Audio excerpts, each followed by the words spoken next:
नमस्कार. स्वागत आहे तुमचं आजच्या व्हिडिओमध्ये. आज आपण उदाहरण नंबर 2 घेणार आहोत. 90 ग्रॅम पाण्यामध्ये पाण्याचे किती रेणू असतात? तर यासाठी सर्वप्रथम आपल्याला पाण्याचं जे रेणू वस्तुमान आहे ते कॅल्क्युलेट करावं लागेल.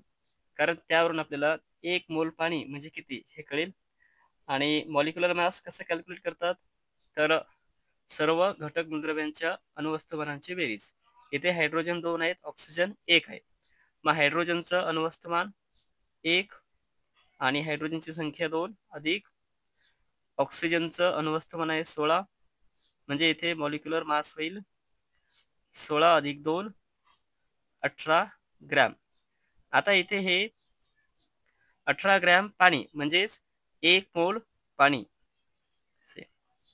म्हणजे 1 मोल म्हणजे 18 ग्रॅम.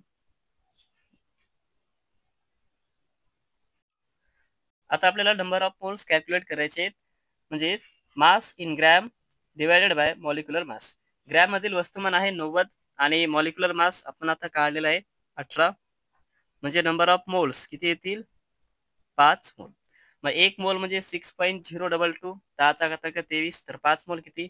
5 ने 1 मोलला गुणावं लागेल.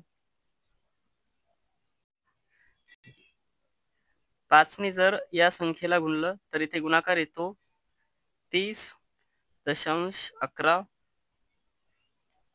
10चा घातांक 23, किंवा याला असं पण लिहिता येईल 3.011 गुणिले 10चा घातांक 24. म्हणजे 90 ग्रॅम मध्ये इतके मॉलिक्युल्स किंवा रेणू असतात. धन्यवाद.